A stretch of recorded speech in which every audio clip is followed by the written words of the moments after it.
This is the Sourceseeker Hour, our 135th episode. I'm Baruti Carl Alexander. Thank you all for joining us. Future economic outlook, very important.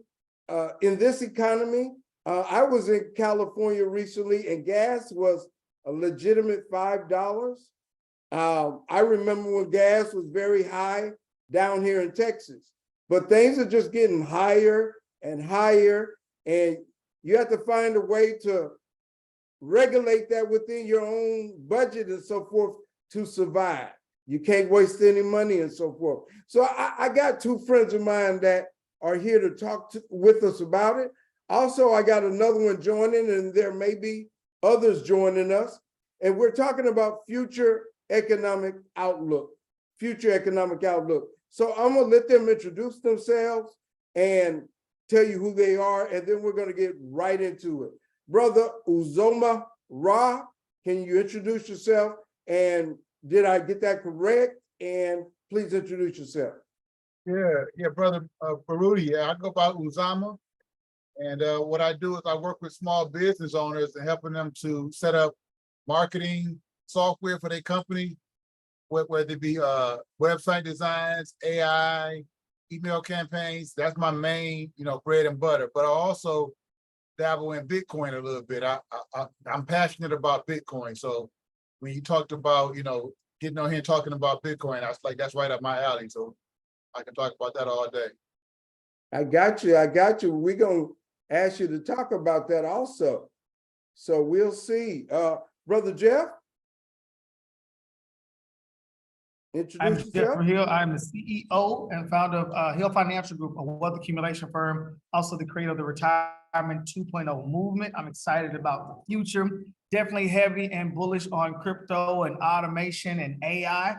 And man, we are on the precipice of something big that's happening, and I'm excited. Well, as one that looks at the market, that has talked to you about it from time to time, I've got to, do a little difference of opinion about crypto, y'all. I just give my background while we're waiting on Mahdi to join us. I invested 800. It's a value of about 150 now. So I have this question since it was brought up. At one time, crypto was all the rage. When, everybody attached their name to it, but it has not been regulated. Why is that? When will it be regulated? Why hasn't it been already? Will it ever be a strong market like some are depicting? Go ahead, Brother Jeff. Okay, there were several layers of that question. I don't even know where I want to start. So crypto was designed to be deregulated, and that's perfectly okay. That's the whole allure of it, is it's not owned by any central government. So i.e. the manipulation shouldn't be there. Keep in mind, historically, if you are a part of the United States culture, if you will, we once were on something called the gold standard. Well, look what happened when we got taken off the gold standard. A lot of manipulation came into the stock market. A lot of manipulation came into our banking system. Well, crypto doesn't necessarily have that as an issue. So I'm hoping it stays deregulated. That is the whole point. You should be able to transact without oversight of the big brother government trying to figure out why I gave you $27 for you to go buy a pizza or whatever the case may be, right? That's the whole point. People don't want government in their business. Now, there's a lot of countries who are doing this. So you got to look at this from a bigger perspective than just the US. Okay, you have to think about what's happening around the world as it relates to crypto. And just like any investment, it goes up and down. Okay, but again, you realize your profit and or losses when you actually sell it. So if you haven't sold your crypto, it's only a paper loss. But there's a lot of people who are consistently making money, whether the market is up or down in crypto, those who have continued to study and they learn how to use it. For example, I have automation strategies that have continued to be profitable every single month throughout all of this turmoil. Okay. Now, again, had there been some that I had bought and hold and lost on? Sure. but it's a paper loss. Now, as we recently seen, XRP is not on the chopping block now. They won that lawsuit. So now you're starting to see the euphoria of the market come back up. Some of these coins have been now, I guess, what, 70+% returns within the last couple of months or even year to date. So it all depends on what your strategy is when it comes to how you feel about crypto, but crypto is a technology. And again, we're still in the earlier stages of crypto, just like the earlier stages of the internet. There's so much stuff that's happening nowadays that wasn't here 2 or 3 years ago when you think about AI. Well, now it's really in a unique position for you to still take advantage of the rise of crypto, okay? Because XRP, for example, is a payment system. Well, now that it passed and it won the court case, think about what it can do now and how many other businesses and platforms can utilize this payment system to speed up transacting money. You got to be a little bit more about a little bit more clear about XRP to give people a kind of a understanding what you're talking about. What is it? How does it work? You know, I'm not as familiar with it. I'm sure my listeners are not either. Okay, well, I'll let other people weigh on this as well, but there's a company called Ripple. Ripple was based out of the United States, and their cryptocurrency was called XRP. Well, the whole thing that happened is since it was domiciled in the US, the government says, oh, wait, you have a financial incentive for you to go promote this coin, XRP, because you actually own it. And since you're promoting it like then you are a company registered inside of the US, you're basically soliciting a unregistered security. Well, again, they eventually won that court case. So every bit of crypto, it was supposed to be designed for some type of cases until you get into the meme coins. A meme coin is exactly what it is. It's a funny dog, a picture or whatever, and it's designed a lot of times to really be pumping up.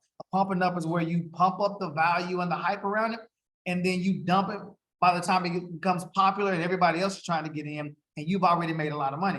Okay, but when you get something like an XRP, when you get something like a Cardano, those are different. They're fundamentally designed different to solve a problem within the crypto space. But this is part of the conversation of doing your own research. You can't just get excited about making the money and the growth that can happen. Understand why you are buying something. The same way if you go inside of stocks. A lot of times somebody said, if you're going to invest in stocks, look at some of the stuff that you already buy. If you own an iPhone, why not own iPhone stock? If you like Samsung TVs, why not own a portion of those companies instead of just saying, FOMO, I might miss out on this next thing. Let me put a couple of dollars in. That's a lottery mentality. Investors, true investors, are people who are studying and they're trying to understand what the root basis of some of this stuff is and how it works in your favor. And I think if you're not doing that, you're not doing yourself a disservice, or you're doing yourself a disservice because you're not increasing your financial IQ. You're only interested in the hype to make a quick dollar. And then when you do that, you don't know how to properly exit or when you should exit. And you stand up holding something because you thought it had intrinsic value, but it didn't. So a lot of that stuff, the onus is on us to do our own research. Understood. And we're going to come back to all of those points. That's what we're here for. Economic outlook perspective, what's going on now, what may go on in the future. Mahdi, Supreme. Peace, brother. How you doing? Hey, brother, how you doing? Good to hear. How you Introduce doing, yourself. Man, We're talking about money, man. We talking about money? Oh man, that's my language. Okay. Speaking my language. Introduce yourself. Oh man, how y'all doing, man? I'm Mahdi. I reside out of Tampa, Florida. I'm the CEO and brand owner, business owner, Forward Money Network and New Millennium Bankers. And I'm heavily involved in the crypto network marketing space. I believe is our way to gain financial freedom for individuals, you know, and that's what we bring. But I think that our main thing, we need to think more systematic because we're fighting a systematic animal, a demon, or whatever we want to call the Federal Reserve. All right. So the only way to counter that is we got to bring a system with that. Just us me doing my own thing, everybody doing their own thing. They would just rule for another 500,000 years, and that system will stay in place. But we got to come together as a people, and we got to deal more systematic with that. Now the blockchain provides that for us, but that's what we got to do. Because I can go and do this, and I can do this, and we'll just be doing the same thing because that's what we've been doing. We don't have no reserve bank. We don't have no funding as a people. We don't have none of this that's our own. We don't got $1 billion, but we can say, okay, what we need to put this $1 billion in for everybody can benefit from. What we need to do, whether it's we need to start businesses or get some farmland or get some real estate. What is it that we need to do? And can we take that and create our own financial systems where everybody can get in and really benefit from it? Because if I get rich and I can't help you get rich, then what's the point? Very true, very true. There are different perspectives and thoughts on how we all got to move forward. The first thing is we got to continue to talk. That's the first thing. We can't say we're not going to talk to that brother or that sister. We got to say, even if we have differences, we got to talk. We got to see if we can find a common ground, period. Because everybody got their perspective of what is right and what is wrong.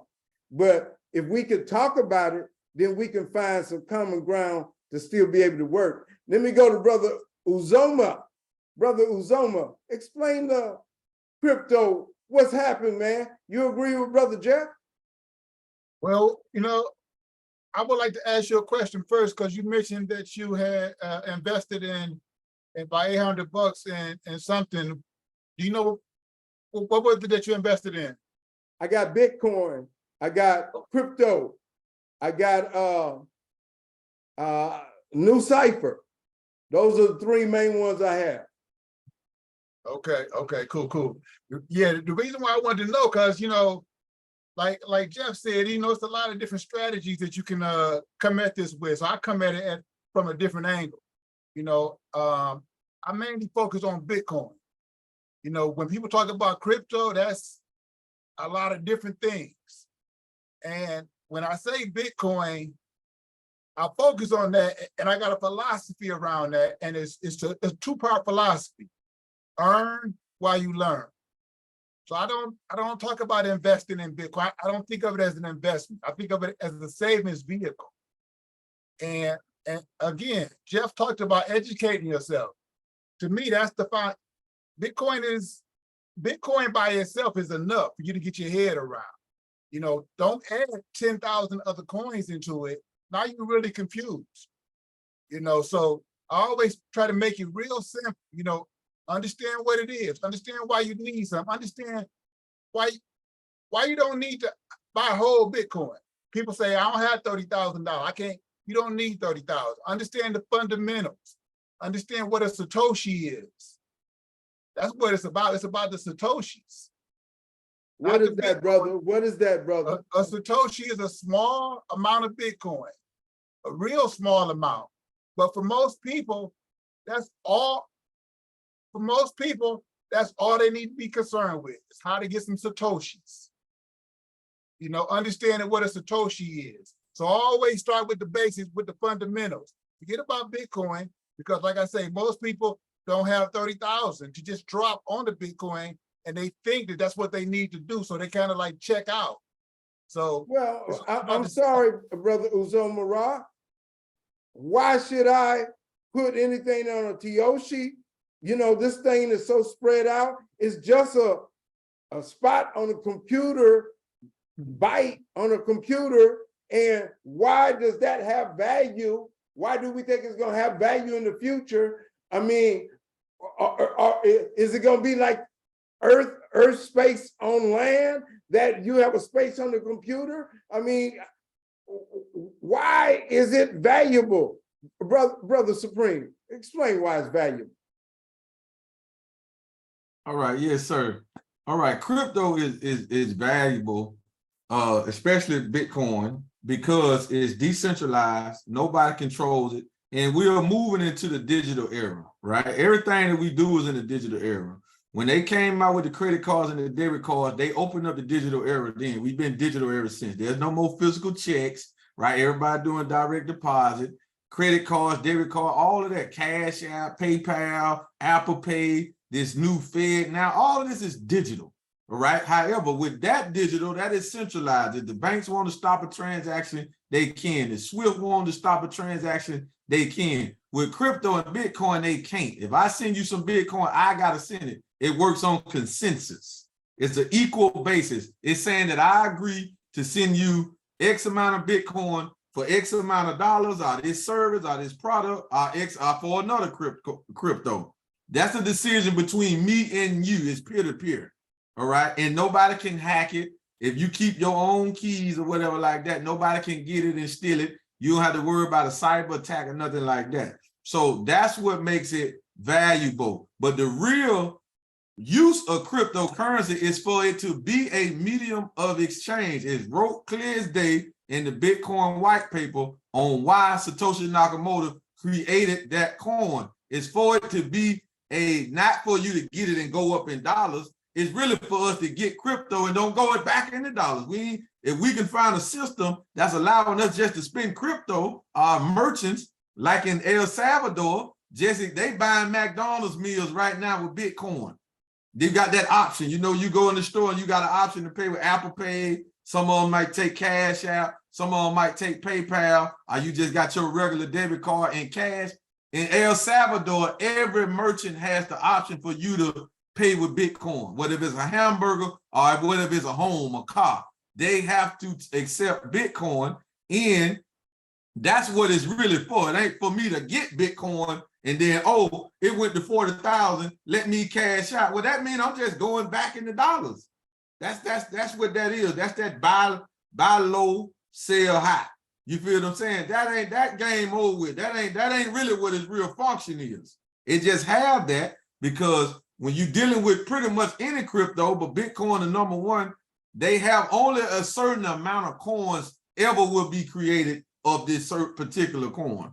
So that meaning you got to get in where you fit in. You know, so I don't go into crypto. I wish I just had a way to I could just spend crypto like CZ, the owner and founder of Binance. This is what he said. He said, I don't have crypto, I don't have dollars. You feel what I'm saying? They can't tax it, they can't confiscate it, they can't do nothing about it. You feel what I'm saying? But that's why crypto we just saying Bitcoin is valuable. That's why it's valuable. Let me ask you this. Jeff was talking about the innovation XRP. Are you familiar with that? What innovation, economic tech innovations are coming or people don't really know about? Well, the technology and the system, the so-called system of XRP, I'm not too studied on it. I haven't did a lot of research on it. Me personally, it's just me. Now, I could be just totally off, but I always saw XRP as a centralized coin, right? Because I find it even funny that as soon as the SEC so-called partially let them beat their charge or whatever that happened 3 years ago, now they're talking about XRP opening up for banks and this and the third. I was like, oh, that's kind of, because the banks and the SEC, the FDIC, all them work together. That's all the same thing. Federal Reserve, all of that's the same thing. So I found that kind of funny. Now, that's just me. So I haven't put no money in the XRP. It could work. However, it's not something for all of us as a whole. You feel what I'm saying? They don't have nothing structured for me to get in, promote it, get money out of it, nothing. If I buy it, it go up, it go up. That's the only thing that they have. So their technology really is limited. You know what I'm saying? Technology really is limited. And anything that the feds and the central banks try to do, in my opinion, it's just me, it's gonna fall, it's gonna fail. Nothing that they're gonna do is gonna help. So we might, if we hoping XRP can do right, we might hope that the central banks and the Federal Reserve don't adopt it. Because anything they adopt gonna fall. Sounds informative. Jeff, what do you say about new innovations? I know you talked about XRP. Are there any other things coming in the tech eco areas of innovation? Absolutely. You know, you probably hadn't heard a lot about NFTs, like you did when the hype was when you had all the little crazy graphics and all that. But again, the proof of concept with NFTs, it will allow you to do even more creative financing and strategies in the meta space. Like, for example, buying real estate might be a little bit harder, but I can sell you an NFT that actually has some real estate attached to it. And now I can move real estate through the metaverse without necessarily having to go through the banks or using a lot of red tape to do so. Another thing that you're starting to see is AI. I've been involved in a project that has been using AI to trade for, I think we're going on 3 years now. And one of my strategies just reached over 1,000% return in the last 14 months. Okay, so again, you're gonna see a lot. So they started with Bitcoin, then we went to Forex. Next, we're gonna move into stocks, and eventually we'll get into commodities as the proof of concept of this trading strategy, this AI algorithm continues to grow and enhance. So you're gonna see a lot more of that, because right now we're the 800-pound gorilla in this automation space, as far as I know, right? And I'm not talking about automation as in copy and paste trades. No, this is a completely done for you system where all I had to do was fund it, and that's it. And it's been trading. I can pull out money whenever I want to. I can move that around the different various blockchains, put them in different wallets. I can spread it out. I can use them to start other wallets, which is what I did. I pulled profits out and I started accounts for my family. And all of a sudden, what happens if we continue to compound like that over the next 5, 10, 15, 20 years, right?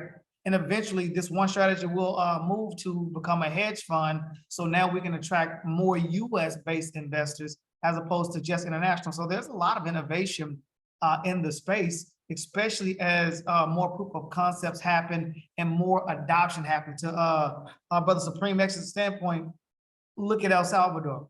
Now look at how many countries in Africa are starting to say, listen, we don't necessarily need the dollar. We're starting our own digital coins, our digital currencies, and a lot of them are starting to adopt more stuff within the crypto space. So you're seeing the adoption. And just like anything, when mass adoption happens, the old ways start to kind of diminish themselves, which is why he's saying, what's the point of taking it back to fiat? You got countries like China who are probably 99% cashless at this point. You don't necessarily need cashless like you will. So people have always loved the idea of alternative ways to do stuff. And this is just another iteration in life in terms of how we transact and utilize money. Sounds powerful. Brother Uzuma Ra, what do you see as future or coming innovation? Again, like the brother just mentioned, AI definitely. Wrap your head around the AI, because it came in, quick, and it's here. And the other one is Bitcoin. You can wrap your head around those two. And like I mentioned earlier, I don't talk about investing in Bitcoin or buying or mining and all these different ways you can get Bitcoin. I teach a simple strategy. Whenever you spend money, whenever you use your debit card, make sure they pay you back in Bitcoin, not airline points, not cash back. Make sure whenever you spend money on gas, food, clothing, shelter, that you earn Bitcoin back. That way you can't lose. There's no risk. You didn't invest. You never bought nothing. You just paid your bills. So, and study. I want to ask you a somewhat of a philosophical question that's come up in other, platforms, venues. In our economy, athletes, entertainers, they make millions and millions of dollars. Fred VanVleet just signed for $80 million, 4 years, I think, $20 million a year. Some people get upset at that type of money, but this is a part of our economic system. What advice, how would you address one of your clients come in talking about that and saying that? I know I would have to come back to, hey, this is the economy we live in. We got to get ours best way we can. What do you say about that? Well, yeah, they starting off early, the little leagues. It's starting off early where it's not just for the fun of the game no more. It's serious. In Little League, it's serious. Yeah. So, of course, coming up, that's just what it's about. It's about getting a dollar. So, hey, what can you do? They got the UIL now NIL, finally paying these college athletes money, which Exactly. should have been quite a while back. a lot of athletes got hurt in college and lost their ability. What you say about that, Jeff? About which part? About the values of how our economy works, and what would you say to somebody that says our values are incorrect and get drowned in that conversation? I'm not sure how to take that conversation in terms of the values being incorrect. I mean, you saying it from a college standpoint, from a professional standpoint, from just overall flow of money and how much money is circulating to people. Like what perspective are we Basically, you know, somebody would say, and I've heard this in other conversations, it's wrong for these athletes and entertainers to make all this money when the regular layman does not, laywoman, working hard, having two jobs. For instance, a school teacher, a fireman, they're working hard and they are essential, while the athlete or entertainer, that is not essential, some would argue. I would argue that it is a part of our, an important part of our society. Okay, so let's look at this. There's something called the law of compensation. And anytime you are easily replaced, the value of that compensation is going to be low. Okay, it's unfortunately not hard to replace somebody who works in fast food. And because from a service standpoint, that's a low, I'd say low quality thing. It's not hard to do that. You got 15 to 16-year-olds literally running entire restaurants. And it's designed that way for them to push buttons and they don't really have to think a lot. Literally, you got a whole chart on how to make this burger. You layer it this way and slide it down. It doesn't necessarily take a lot of skill to do that, okay? But when you start to get into the world of entertainment, all right, as a teacher, if I showed up and I said, all right, Brudy, let's say you're a teacher and we finna put you on the court. How many tickets are you finna sell for people to come watch you play versus a star athlete, right? Now, go ahead. Go ahead. Okay. I was just gonna say, that's the same argument that was made about the WNBA as opposed to the NBA. You know, some would say that the NBA should, give money to the WNBA, and I was saying, not automatically, that is not their responsibility in that context. Now, some would say, you know, they should do it anyway, but why should they have to do that particular charity? Who puts money in the seats? That is the question. So I agree with your standpoint on that, but go ahead. Right, but this is also when you take it down to the collegiate level, why it's been this big fuss about these universities are making millions of dollars off of these college students who are putting themselves on the line and they're not getting a dime for it legally, right? We know stuff happens, right? But just now recently, they've finally been able to use their talent, their effort, their everything to actually make money, which should have been a thing a long time ago. But that's crazy that it's taken this long to finally catch up. But you also got to think about the excitement of the game, okay? Now, you have different games out there. Like now you have the women football leagues and stuff like that. Again, there's a market for it. They get paid. But when you think about the flow of money and the endorsements and all this other kind of stuff that happens, it's just the unfortunate nature of the beast when it comes to sports. Sometimes men's sports can be a little bit more exciting than women's sports. It's an unfortunate thing. And I'm not gonna go too political on something else that's starting to happen in sports that's gonna be unfortunate, but maybe when this crossover happens, we'll see the money change a little bit. I'll leave it there. I wonder what crossover you're talking about in detail. Supreme, what's your comment on that? The value of sports entertainment in our society as opposed to what's important. Well, the Holy Quran say that this world is a world of sport and play. And it also calls this world a transitory world. So in this world, more stuff is going to be placed on stuff that's not necessarily good for the whole, because it's all about entertainment. But why did they set up an entertainment world?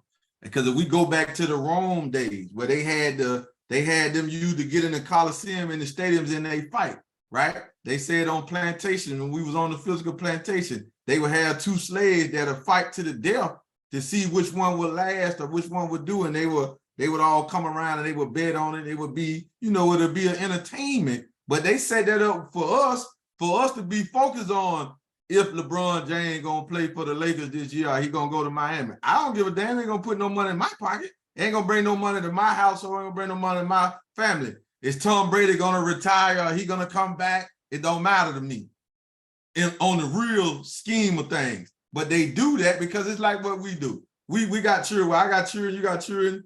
Mr. Hill, know you got children. I don't know, bro, got children. But when you dealing with your spouse, or you dealing with your significant other, or you dealing with business or whatever you dealing with, you find something that will keep them entertained so they won't bother you while you deal with the real business of maintaining the house, the business, or whatever you dealing with, right? So that's why they got that set up like that. However, we have seen it unraveling over the years. And COVID, the pandemic hit, we got a glimpse that eventually one day it ain't gonna be that type of sport and play. Because there wasn't nothing going on for the first few months when COVID hit. And now I've been here for 42 years.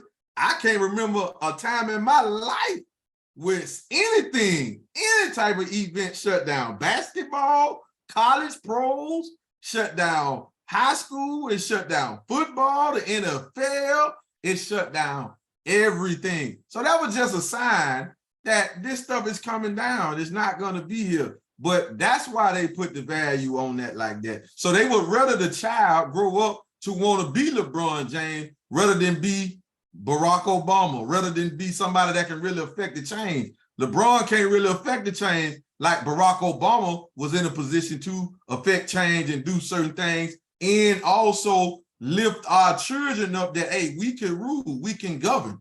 See, Barack Obama going into the White House did all of that for our children. You feel what I'm saying? Whether we agree with what he did or whatever, right? But it put an ideal in our child mind that, hey, look, he was the president, I can be the president. That meaning I can rule. That's why some of the white folks were so mad, because they knowing that that's what's gonna get. But they don't get that from LeBron James. He don't own the Lakers. The Lakers can fire him tonight. Yeah, he's straight. We know he's straight, but this is what can happen. He don't own a team. He don't make no decisions. He don't do nothing. So the sport and play, whether if you the quarterback or the point guard or the wide receiver, they're now ownership. They don't talk about the owners of these teams. Now, them are the folks that our children need to be looking up for, because they running things. You feel what I'm saying? They calling the shots, and they making billions while they paying them millions. Big difference. Very much so, very much so. And that's an important conversation that our kids do need to know about. But the world that they live in, as you say, is geared toward a certain kind of peer pressure.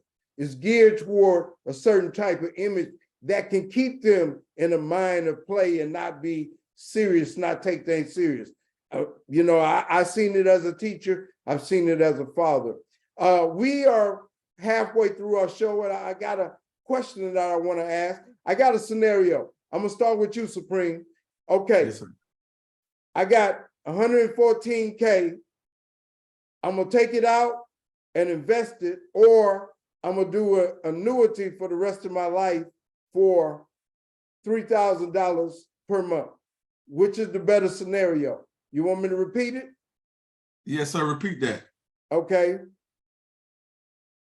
An annuity is going to pay me $3,000 a month if I give them my $114,000. Rest of my life, they're going to pay me $3,000, or I can take my money out and bet that I can invest it better over, the rest of my life. Which one would you take the chance at? Why? Well, why I would take the chance at investing it in something else, because $3,000 a month ain't a lot anyway. And anything that's attached to just paper itself ain't gonna last forever unless you just plan on dying next year or something like that, maybe. You know what I'm saying? But when we get to 2025, things finna get really hectic around here, right? So what we're used to now, that's not. You can go right now, back to the cashless stuff. Go into the Atlanta airport. Don't none of them stores in the Atlanta airport accept dollars. You gotta have digital. You gotta have a credit card or debit card to eat, buy anything, the little stores, anything like that. Go in there. And I was in Houston earlier this year at their hotels. You gotta have cash. You gotta have debit. They had a sign on there. We don't accept cash. Starting January the 1st of 2023, we no longer accept cash. I got right here where I'm standing out in Tampa, Florida right now. It's a car wash right down the street. They don't accept cash. They only accept debit card, credit card right now as we speaking. So why am I gonna put? Well, so in that scenario, I would think that if you still accepted the 3,000, you have access to the digital. Which one do you think will end up being more? What I'm saying though, with the 114 that can outdistance the 3,000 a month? Well, with me, you talking to me. So I have a whole blockchain network. With me, $100,000, I could flip $100,000 within the span of 3 years into a couple of million right now, right? And get paid over $3,000 a week. I'm getting paid over $3,000 a week right now, passive. Not me getting up and go to work, not me buying low, selling high, not me doing any crypto trading. But this is what I'm making right now because I'm plugged in and I'm connected to people that know how to work this money, and they just give me back my returns. You feel what I'm saying? Doing what the bank's supposed to do, or doing what they do with our money, they just don't give us nothing. All right. But in that scenario, this company that's talking about they're gonna pay me $3,000 a month for the rest of my life, what are they doing? What is their background? Are they on the blockchain? Are they doing anything outside of the current system? Anything inside of this very current much involved in the system. That's how they built the ability. That's how they built the ability to be able to pay that amount to multiple people over years, because they are investing that mass amount that they get. For instance, the 114, if they get that from 100 people, and then they are able to invest that amount, as you say, on real estate or other things, that's how they've done this for over 50 years, 100 years. So they built up a nest egg to be able to pay that $3,000 to do that. But for me as an individual, I had to look at, was I able to do better than that amount? So I understand what you're saying. What would you said not crypto, it would be passive income from the networks you got all set up. So, well, it's in crypto. That's what I'm saying.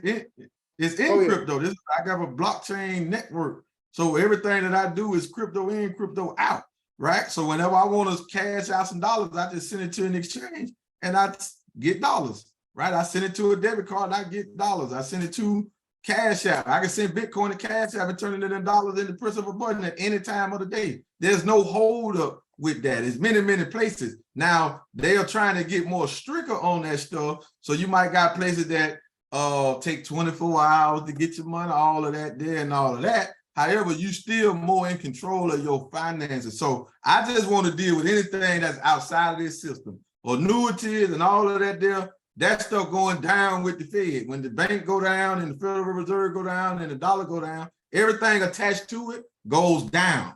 Crypto is outside of that system. Physical gold, physical silver is outside of that system.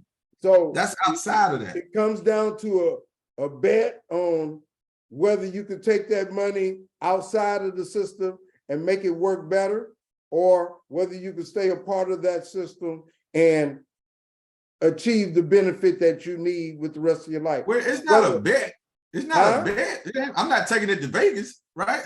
I'm not taking it to Vegas. I'm going into something that's proven, something that's going down, something that's happening right now. I'm not taking it to Vegas. I'm not going to go to the MGM and go sit at the crap table, right? And that's taking your chance. This is not a bet. This is not a bet. This is what it is.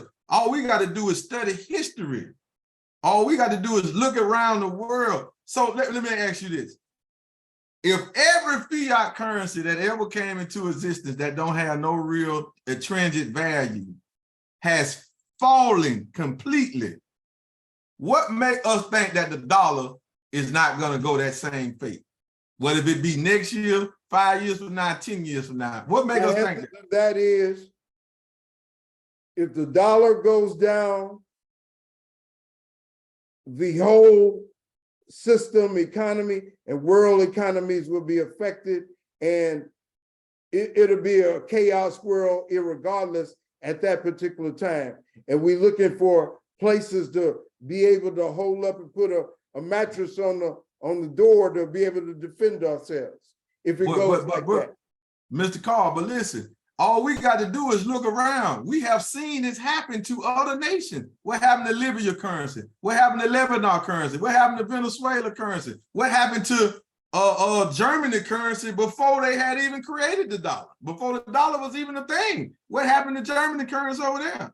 So once they took it off the gold standard, that allowed them to print it. That's why holding dollars don't make sense. This is really trash because the more and more they print this, I'm just losing purchasing power. I'm 42. When I was a teenager, we wouldn't spend more than $125 for a pair of Jordans. Now you cannot get a pair of Jordans under $200. That's inflation. We thinking the material ain't went up, it's the material. That's inflation. Everything is going up. But that same ounce of gold has the same purchasing power that it had 100 years ago. Because that's the real money. This is paper with a dead cracker on it. That's all it is. Okay, let me ask Uzuma Ra. In that same scenario, what would your future outlook be?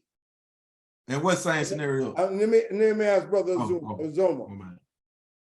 To get some more details as far as this annuity, like is it a lifetime annuity? You know, if I died tomorrow, with my beneficiaries be able to get, you know, the balance, so I need to get more information about the annuity, and then I would run this by my financial guy, you know, and get some feedback from him to see what he say. But I like lifetime income, so if that annuity is gonna pay me for life, it might be a good deal, you know, as long as I live. And I was talking to a sister the other day, and she said her mom was 97. You know, if I live to 80, 70, having that money coming in every month, that's good. You know, I win in that situation if I live long. But you know, I was talking to a young guy a couple of weeks ago at my Bitcoin meetup, and he couldn't see retirement. He really couldn't get to that point where I'm saying I was there. I didn't think I was going to be retired, but I'm here now. So thinking further ahead, if we live and we get old, having that money coming in every month is a good thing. So like I say, if it's a lifetime annuity, I might take the annuity, you know, because I take 115 and I think I know everything. I say I put it in Bitcoin. Might not be a good move for me. I don't know. So I probably would look at the lifetime, but I would run it by my financial guy and see what he said. Sounds practical. Sounds and the thing is, nobody would say, you know, I don't think I'm gonna be here. That's just not how you think. So you hope you're gonna live long enough, yeah. But you do want some provision. Don't see it though. For your kids. You don't see it. You don't think like I'm gonna be, you know, as a 35-year-old, you don't see yourself at 65. You be like, that's too far, and that's too far. But you got to think like one day I might get to 65, and if I am, I got money coming in every month. Did I set myself up at 35 where I got money coming in every month? You know, 35-year-olds don't think like that. They think about, you know. What would you advise a 40-year-old that you finna talk to about, hey, preparing for the future? What would you tell him? How should he set his portfolio? Get some Bitcoin for sure, and set up I like the annuities. I like annuities that pay lifetime. If you can get you a good financial person, a good insurance guy that they can give you some advice and talk about some lifetime strategy that'll pay you, as long as you live. I think that's good. Sounds good. Brother Jeff, of course, about that scenario. What would been some other alternatives other than that annuity scenario that you would have looked at? All right, awesome. So, in context, there's a lot of strategies you can do, and there's a lot of particulars that are not being spoken of. I mean, I deal with this on a regular basis with clients, okay? And sometimes part of that decision depends on what else they have coming in. If these $2 amount represent all they have access to, can you afford to take this 100K and invest it somewhere that's not giving you immediate return? Because if not, how are you paying your bills, right? But if you need current income, then that's exactly what you need right now. Now, do you have the ability to go work? Sure. But what kind of stress level do you want to have? What kind of income you're going to have? What kind of hours you want to put in, especially if you were in this retirement age? So here's something else that you can do. Why not go look at buying your income? So think about that. There's a lot of people right now who are business owners who are at retirement age and they never had a proper exit strategy. They got businesses in place that are cash flowing. They got employees. They got buildings and everything else that comes, a lot of tax deductions and incentives. Why not go buy that? For example, I actually looked at one the other day in Houston. They're asking $400,000 for it, and it cash flows $300,000 a year. That's $25,000 a month. Now, if you go get an SBA loan, SBA might say, we'll give you 90% loan to value. So that means you need to come up with 10% of their own money. So if they're asking $400,000 for it, I would take 40,000 out of the 114 that I have, and then get the rest from SBA. Now you're going to have a loan, but again, now I just bought $25,000 worth of income. Let's say it's costing me $10,000 a month to service that debt. I still got $15,000. That's $180,000 a year because I went and bought my income. Are you saying buy like a duplex for $400,000 and then rent it out? No, sir. Okay, what are you saying? I am not talking about buying real estate. I'm talking about buying a business. That business might have some real estate attached to it, like you might have an office space or something like that. But I'm talking about going to buy a business. There is a couple of websites, bizbuysell.com. That's one website that you can go to that has a whole bunch of businesses listed, and there are people who are trying to sell these businesses. Okay, there is a somebody is, let me say, I think LoopNet. I think it's called loopnet.com or something like that. That's another one I was looking at. In Oklahoma, somebody has, I think, 7 different cannabis stores that they're trying to sell for $22 million, and it's cash flowing $18 million a year. So again, it depends on what you're trying to do. Well, also look at your network. Who has some projects or something like that that you can invest in if you do need an immediate income? Ask around your network and figure out, who has a business they're trying to exit. Now, the idea is if you're in retirement age, you're not trying to go buy a job. You're trying to go buy an income strategy. So that means you need to be able to put somebody else in there to run it. So going back to the numbers, if it's $25,000 a month and you got to put 10 in to service the debt, let's say now you put another 5 in to pay somebody a $60,000 a year salary to run it, you still netting what, $10,000? Instead of 180, you netting 10,000. Okay, how many people do you know got $10,000 a month right now in retirement income? Less than 9% of the population. Yeah, what it comes down to is whether you about to chill and you don't want to do nothing, or you do want to do a lot, be active, and you want to take that money to utilize it. But if you want more stability, you'll take that annuity and then do what you can and hustle on the side to make more money, to Right. add what you got coming in that's permanent, that is there. So there's a lot of different ways to look at it. The person has to know themselves and what they willing to do, willing to risk. And that's what it comes down to. Let me give you another idea that might be unpopular to some, but I absolutely love it. Move out of the US. Literally move out of the US. That $3,000 a month goes a long way in a Thailand, Mexico, Colombia, Costa Rica, Portugal. So there's a lot of places that you can move that's gonna have great healthcare if you need it, great infrastructure, great food. Sometimes it's a lot safer, the climates are a lot better, and your money is going a lot longer. Now, again, at that point, you can volunteer if you want to, you can pick up a trade, maybe you can teach, English online as a second language, or learn how to do some digital marketing or affiliate marketing or something like that to bring additional income in. Or if you can lower your expenses, think about it. 2 phrases. Well, I'm gonna just give you one.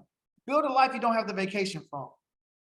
So if you can move to somewhere that's considered paradise to some, where people only go vacation for a week or 2, and you can actually live there for a fraction of what it would cost to live inside the US, why stay inside the US? What is the US doing so much for you that you feel like you have to stay there? Certainly something to think about, because there are different things and different perspectives, different ways of living. And, all those things have to be looked at in all different perspectives.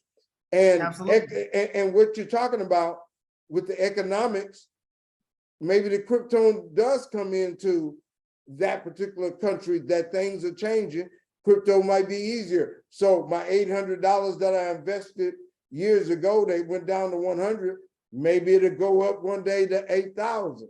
And hey, you never know. So we looked at a lot of different perspectives. We are toward the end of our show. I'm Baruti Carl Alexander. This is our 131st episode, not 31st, excuse me, 135th episode of the Sourceseeker Hour.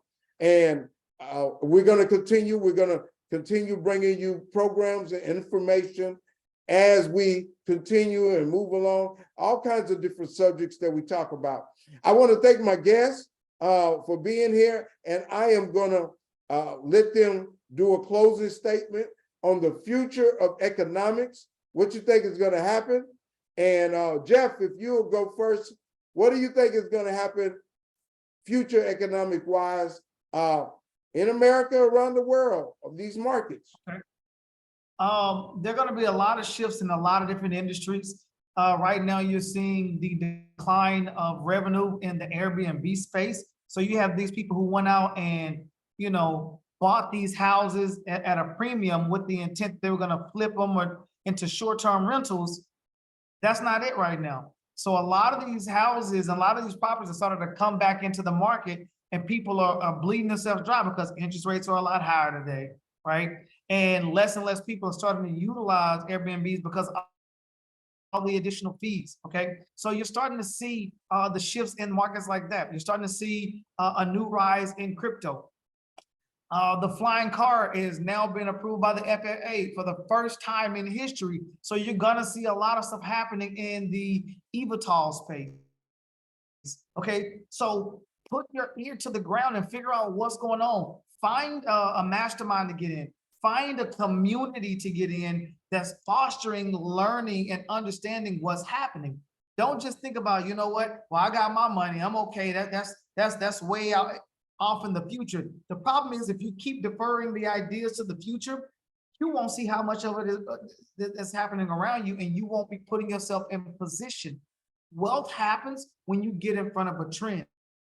What trends are happening right now? Study what's happening. And as things start to become massively adopted, if you put yourself in a position earlier when it wasn't popular, when it was the crazy idea to do, boom, when it does take off, you are in position. So now you get to ride that wave upwards. But again, get smart about the way you look at money. Get smart about how many sources of incomes of money you have.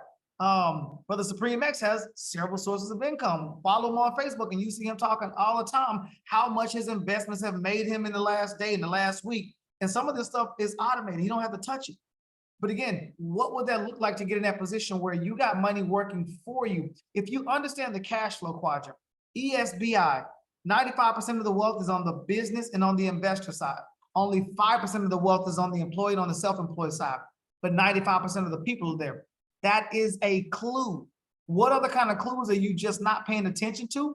Because you don't want to get out and pick up a book and read 2 or 3 times to really understand the concept. So I would say get in the game and figure out what fits you and learn and look at what other people are doing and figure out like what is going to be right for you and your family and your vision. That's what I would say in terms of the future. Just get prepared because it's coming faster than you know it, and it's gonna be way different than what you think it's gonna be. Please tell people how to get in touch with you. Awesome. So again, you can find me on Instagram, Jeff Hill Speaks, or you can follow my business page at HFG INC. I'm on Facebook, the Hill Financial Group. You can look at the Retirement 2.0 movement. Again, I'm everywhere. So my name is Jeff Hill. You can contact me 501-291-0708. That is my business line. Feel free to reach me if you want to schedule a strategy session call. You get on my calendar to learn how I teach people how to leverage banks to create tax-free money for retirement. I'm open. Thank you, brother. Thank you always. Brother Uzuma Ra, can you give us your outlook on what the economic future is and then share your information? Yeah, I think it'll be good to have some Bitcoin in your portfolio, you know, and I believe that you got to educate yourself to what it is before you get some. If you don't know what it is, you know, if you don't understand what it truly is, then you trying to get some. Even if I showed you how to earn it without spending any money, it won't make any sense to you. So it's all about educating yourself because I believe it's important. If you look, we got a saying in the community, it's called zoom out. If you think long term, anytime you look over a 4-year cycle, Bitcoin always been up. So if you in for the quick money, that ain't it. You know, you got to zoom out. You got to think long term. Like I say, every 4-year cycle, it's been up. So that's the play, you know, and like I said, just get some. And I believe that the best way to get started, like I said earlier, is just to earn it.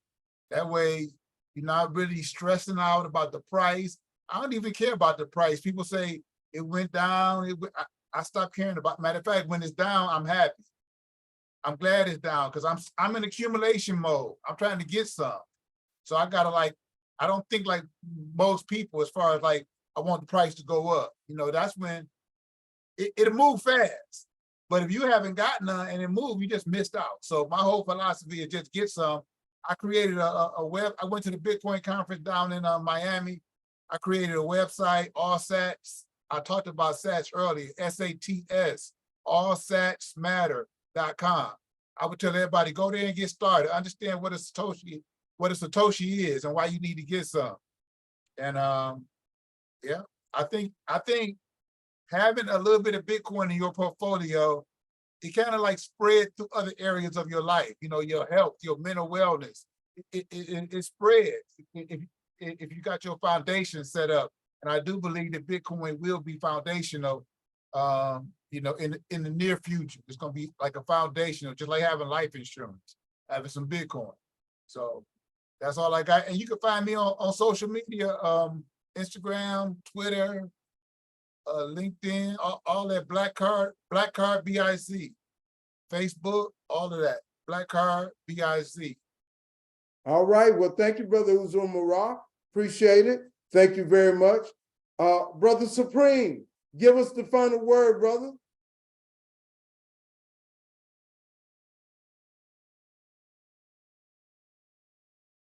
You're on mute, brother. All right, man. So first of all, thank you, man, for putting this together and inviting me to the platform, my brother. So we want to thank you for that.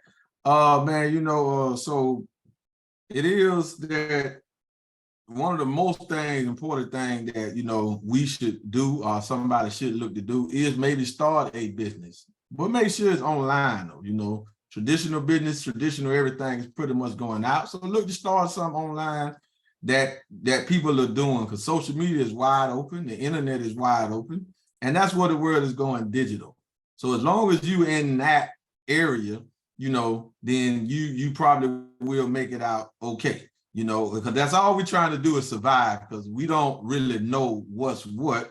So we don't know. So I'm gonna just say, you know, have you some crypto, have you some physical gold though. Physical gold, not that ETF paper stuff, some real tangible stuff. So, because if a blackout happened, then none of us can get to our money if it's on the blockchain, if it's in the bank, if it's whatever. So whatever. So we need the physical, not this cash, not this paper stuff, not this. This ain't gonna be nothing. All right, very soon. But we need whatever we need that's outside of that, that we will be able to sustain ourselves or whatnot. So we need to have something tangible, but we gotta stay in front of trends. There's too much goes by, too many things happen, but we don't get into it. We didn't get into Uber.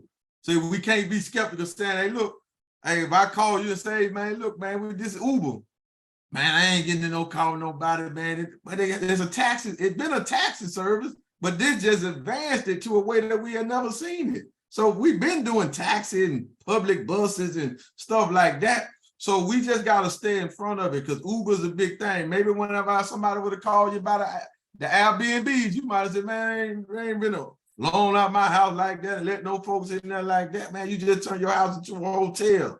You feel what I'm saying?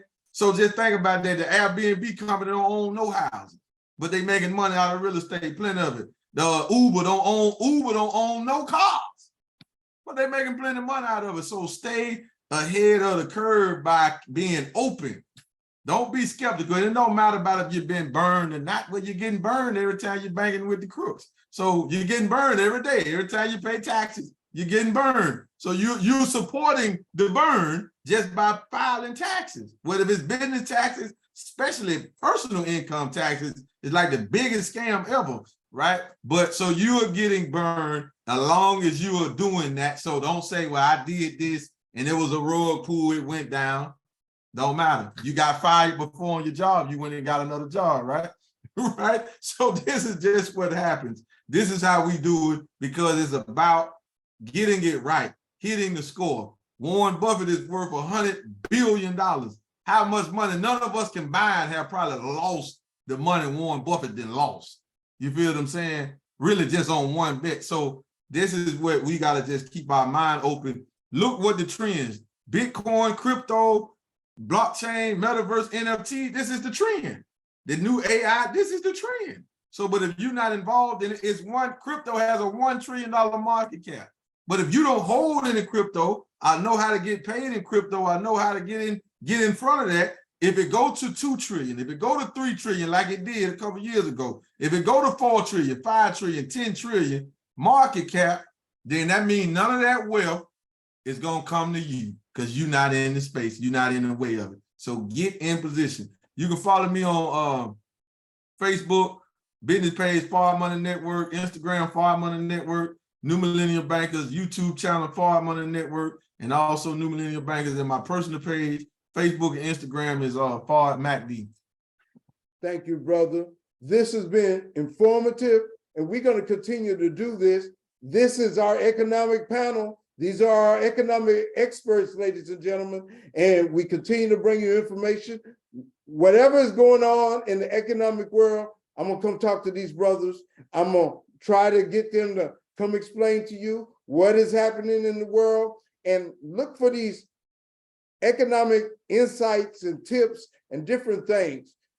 There's a lot of experience, and we want to share it with you. I'm Baruti Carl Alexander, 135th episode of the Sourceseeker Hour. We will see you next time. I want to thank Brother Jeff. I want to thank Brother Uzuma Ra. I want to thank Brother Fard Mahdi Supreme. Thank you very much. We'll see you next time, ladies and gentlemen.